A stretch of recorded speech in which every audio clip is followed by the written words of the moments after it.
ماما آپ نے کسے اٹھا کر گھر میں رکھ لیا؟ الوینا کا خوبصورت چہرہ بیزاری کی علامت بنا ہوا تھا۔ کیا ہوا بیٹے؟ ماما لپکتی ہوئی آئیں۔ کس نے میرے بیٹے کو ستایا ہے؟ کس میں اتنی ہمت ہے کہ مجھے ستائے؟ میں اس کا منہ نہ توڑ دوں؟ لیکن وہ جو نئی ملازمہ آپ نے رکھی ہے، کیا نام ہے اس کا؟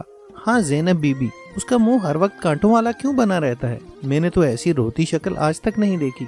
کیوں، کیا سلمان بھائی کی شکل کبھی غور سے نہیں دیکھی؟ نوفل نے اندر داخل ہوتے ہوئے شرارت سے کہا، جس دن سے آپ دونوں کی شادی ہوئی ہے، قسم سے میں نے تو کبھی ان کے چہرے پر مسکراہٹ نہیں دیکھی۔ جو لوگ دوسروں کو ناخوش رکھتے ہیں پھر وہ بھی خوش نہیں رہ سکتے۔ الوینا آپا، آپ کو ناخوش رکھنے کی کس نے جسارت کر لی؟ یہاں تو چلتی ہوا، بے جان رکھی ہوئی چیزیں سب آپ کو خوش کرنے میں لگی رہتی ہیں۔ ماما دیکھ رہی ہیں آپ، یہ پھر مجھ کو ستا رہا ہے۔ یہ ہر وقت مجھ پر طنز کیوں کرتا ہے؟ کیا میں اس کا کھاتی ہوں؟ اوفو بابا، چلا کیوں رہی ہیں؟ بس میں جا ہی تو رہا تھا۔ نوفل 1 منٹ میں کمرے سے غائب ہو گیا۔ اس وقت شاید زینب بی بی کی قسمت گردش میں آئی تھی، جو وہ چائے لے کر اندر داخل ہوئی۔ بی بی جی، یہ چائے اٹھا کر لے جاؤ، یہ چائے۔ وہ حلق کے بل غرائی۔ مگر آپ ہی نے تو ابھی چائے کا کہا تھا بی بی جی۔ اس وقت کہا تھا، مگر اب دل نہیں چاہ رہا۔ بی بی جی، دل کی باتوں پر اتنا مت چلا کیجیے، نقصان اٹھائیے گا۔ اس کا لہجہ ابھی بھی مؤدبانہ تھا، مگر اتنی بڑی بات اس نے تو کبھی سلمان کی بھی برداشت نہیں کی تھی۔ پھر یہ 2 ٹکے کی ملازمہ۔ اس نے چائے کی پیالی اٹھا کر دیوار پر دے ماری۔ آئندہ اگر میرے آگے زبان چلائی تو وہ غصے کی شدت سے ہانپنے لگی۔ زینب بی بی خاموشی سے کرچیاں چننے لگی۔ شکر یہ تھا کہ اس مقام پر قالین نہیں تھا، ورنہ آج پھر نوفل صاحب اور چھوٹی بی بی کی لڑائی ہوتی۔ پھر بی بی جی سارا غصہ گھر کے ملازموں پر اتار دیتی اور وہ عتاب کا زیادہ ہی نشانہ بنتی۔ اس کا نام لے کر 2 دفعہ گھر میں لڑائی ہو چکی تھی۔ چھوٹے صاحب کا کہنا تھا، یہ جو گھر میں اتنے عرصے بعد ذائقے دار کھانے مل رہے ہیں، وہ الوینا کی ضد کی بھیٹ نہیں چڑھائے جائیں گے۔ اور یہ وہ پہلی بات تھی جو پہلی دفعہ ماما نے بھی اس کی کسی بات کو ٹھکرایا تھا۔ کتنے عرصے کے بعد تو انہیں کوئی ڈھنگ کی ملازمہ ملی تھی، جو خود بھی صاف ستھری رہتی تھی اور کھانے بھی صاف ستھرے طریقے سے پکاتی تھی۔ نہیں، پتہ ہے وہ ہمارے بہت کام آتی ہے بیٹا۔ تم تو کچن میں جھانکتی نہیں ہو، پھر یہ سارے کام اتنے بہتر طریقے سے کون کرے گا؟ آخر پہلے بھی تو اس گھر میں کام ہوتے ہی تھے۔ میری سمجھ میں نہیں آتا کہ یہ آگے سے بولتی کیوں ہے۔ کہاں بولتی ہے؟ میں نے تو اسے کبھی باتیں کرتے نہیں دیکھا۔ تمہیں تو وہم ہو گیا ہے، بیگم یزدانی نے اسے تسلی دی۔ کیا میں پاگل ہوں؟ سلمان کا بھی یہی کہنا تھا، اب ماما آپ نے بھی یہی بولنا شروع کر دیا۔ میری بات کوئی نہیں سمجھتا، سب سلمان کو اچھا سمجھتے ہیں۔ اچھا چلو بعد میں بتانا، ابھی مجھے 1-2 ضروری کام ہیں۔ تم یہ جوس پی کر لیٹ جاؤ۔ بیگم صاحبہ جلدی سے باہر نکل گئیں۔ وہ الوینا کی کہانی بہت دفعہ سن چکی تھی۔ آج سے نہیں، 5 مہینوں سے ان کا سن کر دماغ پک گیا تھا۔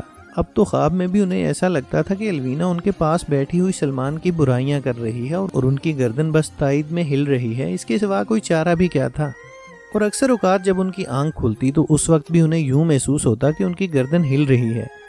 توبہ! پہلے وہ اپنے آپ کو ڈانٹتی، یہ لڑکی تو ہم لوگوں کو پاگل کر کے چھوڑے گی، بلکہ چھوڑے گی کیا، مجھے تو نیم پاگل بنا ہی چکی ہے۔ ان کی 2 دفعہ سلمان سے بات ہوئی تھی اور اس نے 2 دفعہ یہی کہا تھا، الوینا کو شوہر کی نہیں، کسی ملازم کی ضرورت ہے جو ہر بات میں ان کی ہاں میں ہاں ملاتا رہے۔ میری تو یہ سمجھ میں نہیں آتا کہ آپ لوگوں کو ضرورت کیا تھی الوینا کی شادی کرنے کی۔ وہ اپنے ساتھ 3 زندگیاں برباد کر رہی ہے، اپنی، میری اور ہنی کی، لیکن انہیں کسی چیز کی پرواہ نہیں ہے۔ اس نے 2 دفعہ ریسیور کریڈل پر پٹخ دیا تھا۔ وہ سلمان کو بھی مورد الزام نہیں ٹھہرا سکتی تھی، ظاہر سی بات ہے، وہ انہی کی کلاس کا فرد تھا۔ دولت کی اس کے پاس بھی کمی نہیں تھی۔ اس نے ہنی کے لیے گورننس رکھ لی تھی، کھانے پینے ہر چیز کے لیے ملازم موجود تھے۔ پھر اگر وہ ان کے در پر ناک رگڑنے آتا بھی تو کیوں؟ ماما، آپ نے پھر سلمان کو فون کیا؟ الوینا کو نہ جانے کہاں سے خبر ہو گئی تھی۔ نہیں تو وہ بوکھلا گئی۔ میں تو صرف ہنی کی خیریت پوچھ رہی تھی، چھوٹی ہے نا ابھی، وہاں اس کے نخرے اٹھانے کو بہت لوگ ہیں۔ آپ کا کیا خیال ہے ماما؟ مجھے ہنی کی کوئی پرواہ نہیں، پتہ ہے وہ ہر روز میرے خواب میں آتی ہے۔ الوینا کی آنکھوں میں پہلی بار انہوں نے نمی کی ہلکی سی چمک دیکھی۔ مگر میں جانتی ہوں اگر میں نے 1 دفعہ بھی ہنی کو مانگ لیا تو سلمان اسے میری کمزوری بنا لے گا، اور میں اس شخص کے ہاتھ میں اپنی کوئی کمزوری دینا نہیں چاہتی جسے اپنی بیوی کی خواہشوں کا بالکل بھی خیال نہیں۔ الوینا، ایسی کوئی بات نہیں ہے بیٹا، تم حساس ہو، زیادہ اثر لے لیتی ہو۔ میں حساس ہوں مگر پاگل تو نہیں ہوں۔ الوینا کا چہرہ پھر غصے سے سرخ ہونے لگا۔ اسے اچھے طریقے سے یاد تھا جب ان کی شادی ہوئی تھی سلمان اسے دیکھ دیکھ کر جیتا تھا۔ وہ اگر دن کو رات کہتی تو وہ بھی یہی کہتا۔ الوینا کے لیے یہ کوئی نئی بات نہیں تھی، وہ بچپن ہی سے حکم دینے اور اپنی چلانے کی عادی تھی۔ نئی بات بس یہ تھی کہ اس کی ہر بات وہ شخص مانتا تھا جس سے شادی کرنے کی خواہش مند بہت لڑکیاں تھیں اور ان میں سے الوینا کا انتخاب عمل میں آیا تھا۔ سلمان کو اس کا پرنخوت انداز پسند آیا۔ وہ شادی کے شروع کے دنوں میں بھی یہی کہتا، یہ غرور کسی کسی پر ہی اچھا لگتا ہے اور تم ان میں سے ایک ہو۔ سلمان بھی اپنی جگہ صحیح تھا۔ اسے بزنس نے اتنی فرصت ہی نہیں دی تھی کہ وہ کبھی لڑکیوں کے معاملات پر توجہ دیتا۔ اس کی زندگی میں لڑکی کے نام پر الوینا ہی تھی اور سلمان کو اس کا ہر انداز اچھا لگتا تھا، اور یوں بھی شادی کے شروع کے دنوں میں اگر کوئی خامی ہوتی بھی ہے تو وہ نظر نہیں آتی۔ دونوں خوشیوں کے ہنڈولے میں یوں جھول رہے تھے کہ وقت گزرنے کا پتہ ہی نہیں چلا۔ شادی کے ٹھیک 1.5 سال بعد ہنی دنیا میں آ گئی اور یہیں سے چھوٹے چھوٹے اختلافات ہونا شروع ہو گئے۔ سلمان ہنی کے معاملے میں بھی بہت کانشیس نکلا، اور الوینا کو عادت نہیں تھی کسی کی اتنی ناز برداریاں اٹھانے کی۔ اس نے تو اب تک کی زندگی میں صرف اپنی ہی ناز برداریاں اٹھاتے ہوئے لوگوں کو دیکھا تھا۔ اب ایک دم سے ہنی کی ضدیں، اس کا رونا سر پر پڑا تو وہ بوکھلا گئی۔ کبھی کچھ سمجھ میں نہیں آتا تو ایک تھپڑ ہی جڑ دیتی۔ 2 دفعہ تو سلمان نے برداشت کیا، تیسری دفعہ اس نے الوینا کا ہاتھ پکڑا۔ تم نے اگر آئندہ ہنی پر ہاتھ اٹھایا تو اچھی بات نہیں ہوگی۔ یہ ضد کیوں کرتی ہے؟ اس کی تو عمر ہے ضد کرنے کی اور منوانے کی، اور جو تم ضد کرتی ہو اس کا کبھی اپنے آپ سے پوچھا ہے؟ کیا یہ تمہاری عمر ہے؟ مطلب کیا ہے؟ کیا میں بڑھیا ہو گئی ہوں؟ اپنی عمر کے تذکرے پر تو وہ چلا اٹھی تھی۔ ماما پاپا تو ابھی تک اسے ایک چھوٹی سی بچی سمجھتے تھے۔ ابھی تک وہ پاپا کے کندھے سے لگ کر فرمائشیں کرتی تھی۔ پھر یہ شخص کون ہوتا تھا اس کو برے طریقے سے بیہیو کرنے والا؟ اس دن اس نے ایش ٹرے مار کر ڈریسنگ ٹیبل کا شیشہ توڑ ڈالا۔ وہ دونوں کی زندگی کی پہلی جھڑپ تھی۔ اس کے بعد تو چھوٹی موٹی باتیں روز ہی ہونے لگیں۔ اس میں زیادہ تر غلطیاں الوینا کی ہی ہوتی تھیں، لیکن وہ یہ بات ماننے کو تیار نہیں ہوتی تھی۔ رفتہ رفتہ سلمان کی زبان بھی کھل گئی۔ پھر یہ ہونے لگا کہ دونوں ہی کی برابر غلطیاں ہونے لگیں۔ الوینا اس سلمان کے دھوکے میں رہتی جو اس کی ہر بات پر آنکھیں بند کر کے ایمان لے آتا تھا، اور جب آنکھ کھلی تو بہت دیر ہو چکی تھی۔ وہ اس سلمان کو نہیں جانتی تھی جسے اس کی ہر بات میں اعتراض ہوتا تھا، جسے اس کے رکھ رکھاؤ سے پھوڑ پن کی شکایت ہوتی تھی۔ اتنی باتیں اس نے کب اپنی زندگی میں برداشت کی تھیں؟ وہ ہر وقت سلگی ہوئی رہنے لگی، اور اگر سلمان کوئی بات کر دیتا تو بس پھر تو اسے آگ ہی لگ جاتی، اور وہ جنگ چھڑتی کہ سارے ملازم بھی اپنی اپنی جگہ دبک جاتے۔ اور اس دن تو حادی ہو گئی جس دن سلمان کے دوست اور ان کی بیگم آئے۔ ابھی ان دونوں کی نئی شادی ہوئی تھی، کپل اچھا تھا۔ الوینا نے ان کے جانے کے بعد تعریف کر دی۔ سلمان عموماً خود سے کوئی بات کرنے سے گریز ہی کرتا تھا، لیکن اس دن نہ جانے کس موڈ میں تھا، کہہ بیٹھا، اللہ کرے ان کا حال ہم جیسا نہ ہو اور بھابھی تمہارے جیسی نہ نکلیں۔ بس پھر کیا تھا؟ حالانکہ اسی دن الوینا نے عہد کیا تھا کہ وہ سلمان سے زیادہ نہیں الجھے گی اور کچھ بھی کہتا رہے آگے سے جواب نہیں دے گی، لیکن اپنے آپ سے کیا گیا عہد نبھانا ہی سب سے زیادہ مشکل ہو جاتا ہے، اس لیے کہ ہم سب اندر سے کمزور ہیں۔ اس وقت بھی یہی ہوا۔ الوینا اس وقت میک اپ صاف کر رہی تھی، کلینزر وہیں اتنی زور سے پڑھا کہ شیشہ چٹک گیا۔ تمہارا مطلب ہے کہ یہ زندگی جو جہنم بنی ہوئی ہے یہ صرف میری وجہ سے بنی ہے؟ تمہارا اس میں کوئی ہاتھ نہیں؟ تم نے سنا نہیں عورت ہی گھر کو جنت یا جہنم بناتی ہے؟ بابا میں تو رات کو 2 گھنٹے کے لیے گھر آتا ہوں، پھر نیوز سن کر سو جاتا ہوں، اتنی دیر میں تمہارا کیا بگاڑ لیتا ہوں؟ مجھے کچھ کہنے کے بجائے اپنی روش بدلو۔ پھر وہی بات، میں کتنا بدلوں؟ تم نہیں خود کو بدل سکتے؟ ہمارے معاشرے میں مرد نہیں بدلتے، بہت زوم ہے تمہیں مرد ہونے پر۔ بھائی کیوں نہ ہو؟ تم نے سنا نہیں عورت کو مرد کی پسلی سے پیدا کیا گیا ہے؟ بھائی تو وہ کمتر ہوئی، سلمان نے کہا۔ وہ کسی زمانے میں ہوتی ہوں گی، اور میں سلمان تم کو بتا رہی ہوں آئندہ میرے آگے یہ فضول محاورے نہیں بولنا کہ عورت ہی جنت بناتی ہے یا جہنم۔ کاش تم مردوں کو تھوڑی سی عقل ہو تو تم لوگ جان لو گے عورت تو گھر کو جنت ہی بنا کر رکھنا چاہتی ہے، لیکن یہ شوہر ہوتا ہے جو اپنی انا کے زوم میں گھر برباد کر دیتا ہے۔ میں کسی اور گھر کی بات نہیں کرتا، لیکن اگر کبھی میرا گھر برباد ہوا تو اس کی ذمہ دار تم ہوگی۔ بس ہر چیز کا الزام تم مجھ پر لگا کر خود بریو ذمہ ہو جاؤ۔ جب میرے سر ہی الزام آنا ہے تو پھر مجھے کیا ضرورت ہے اتنی تکلیفیں برداشت کرنے کی؟ میں ابھی اور اسی وقت یہ گھر چھوڑ کر جا رہی ہوں، اس گھر میں جہاں کبھی کوئی میری بات نہیں ٹالی گئی، جس گھر میں 2 وقت کی روٹی اور 1 جوڑے کپڑے کے لیے کوئی ذلیل نہیں کرتا۔ تم بات بڑھا رہی ہو، تمہیں یہاں کبھی کسی نے ذلیل نہیں کیا ہے، نہ ہی حقیر سمجھا ہے۔ یہ سب بکواس تمہارے اپنے فالتو ذہن کی اختراع ہے۔ سلمان کو بھی یک بیک ہی غصہ آ گیا۔ جانا چاہتی ہو تو شوق سے جاؤ، میں تمہیں روکوں گا نہیں۔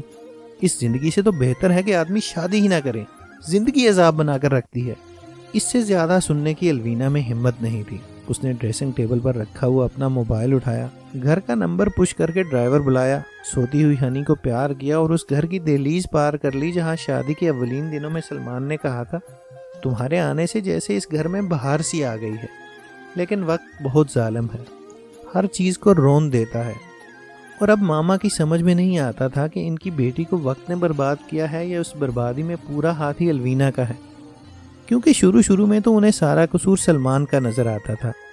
ہر ماں کی طرح انہیں بھی اپنی بیٹی بے قصور نظر آتی تھی، حالانکہ نوفل نے تو صاف کہہ دیا تھا کہ سارا قصور آپا کا ہوگا، انہیں برداشت کرنے کی عادت ہی نہیں ہے۔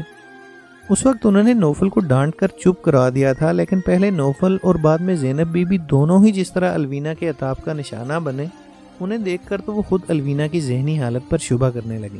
پھر بہت بعد میں جا کر ان کی سمجھ میں آیا کہ یہ صرف ہنی سے جدائی کا نتیجہ ہے جو دن بدن ڈپریسڈ ہوتی جا رہی ہے، اور یہ وہ مسئلہ تھا جن کا کوئی حل ان کے پاس نہیں تھا، اور وہ دونوں فریق جو اس مسئلے کو حل کر سکتے تھے ان دونوں میں سے کوئی نہ بات سننے کو تیار تھا نہ ہی سمجھنے کو۔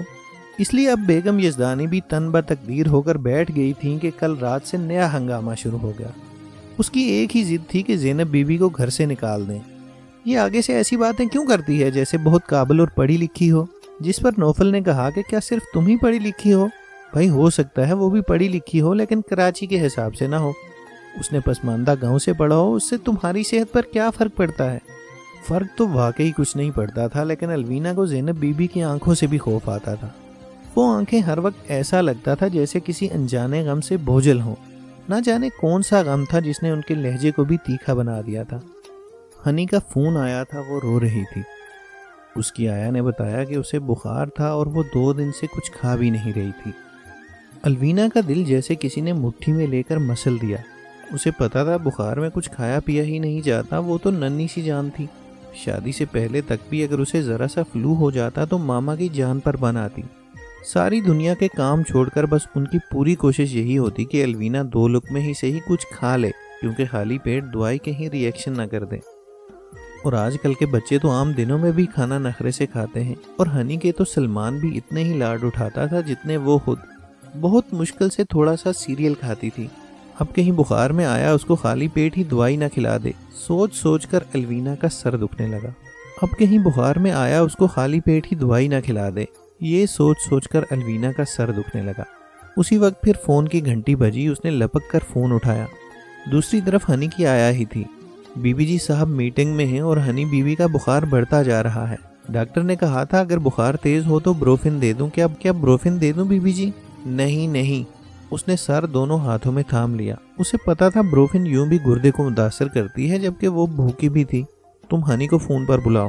ہنی فون پر آئی تو اس وقت بھی رو رہی تھی۔ ماما میں دوائی نہیں کھاؤں گی، آیا گندی بچی ہے۔